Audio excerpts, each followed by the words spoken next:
Assalamualaikum warahmatullahi wabarakatuh. Perkenalkan saya Dini Aulia dengan NIM 2305076009 dari Program Studi Pendidikan Bahasa dan Sastra Indonesia Universitas Mula Warman angkatan 2023 kelas A. Baik, langsung saja di sini saya akan menyampaikan materi mengenai teori kritik resepsi sastra. Teori kritik resepsi sastra yaitu pengantar dan pokok-pokok pemahaman. Pertama, teori kritik resepsi sastra, reception theory, adalah salah satu pendekatan dalam kritik sastra yang berfokus pada respons pembaca terhadap karya sastra. Pendekatan ini beralih dari penekanan pada penulis atau teks itu sendiri menuju kepada pembaca dan bagaimana mereka menerima, memahami, dan menafsirkan karya sastra. Teori ini berusaha mengungkapkan hubungan dinamis antara teks dan pembaca yang dapat berubah seiring waktu dan kondisi sosial. Konsep kunci resepsi sastra. Yang pertama ada dari horizon harapan, horizon of expectation, ekspektasi pembaca berdasarkan norma-norma estetik dan sosial pada zamannya. Pembaca dari era yang berbeda dapat menafsirkan teks secara berbeda. Kemudian yang kedua ada pembaca implikatur atau implied reader, pembaca yang dibayangkan oleh penulis, yang diharapkan memahami dan menafsirkan teks sesuai dengan apa yang diimplikasikan oleh karya. Kemudian yang ketiga ada ruang kosong dalam teks, yaitu gaps in the text. Setiap teks mengandung kekosongan yang harus diisi oleh pembaca melalui interpretasi, menghasilkan berbagai makna tergantung persepsi pembaca. Yang keempat ada polivalensi makna. Makna teks dapat berubah sesuai konteks sosial, sejarah, dan kultural pembaca. Kemudian bagaimana fokus kritik resepsi sastra itu sendiri? Kritik resepsi berusaha memahami yang pertama, bagaimana karya sastra diterima dan ditafsirkan oleh pembaca di masa lalu dan masa kini.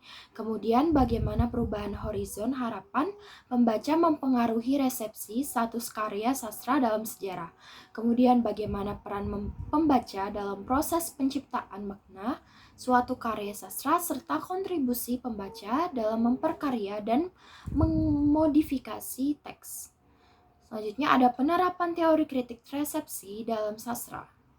Untuk mengaplikasikan teori ini, seorang kritikus bisa mempelajari bagaimana sebuah teks sastra diterima oleh publik pada berbagai masa.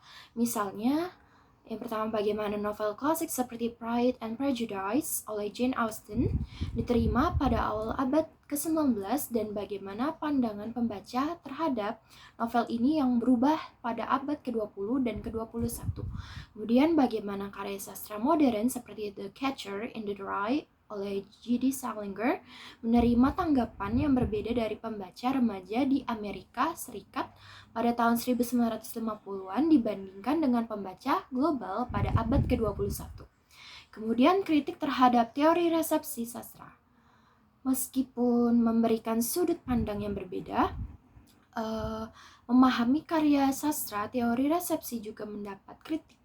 Beberapa di antaranya, yang pertama ada relativisme makna. Kritikus tradisional menilai bahwa teori resepsi terlalu relativitis karena memberikan kebebasan yang besar kepada pembaca dalam menafsirkan teks, sehingga makna karya menjadi tidak jelas dan sulit diukur.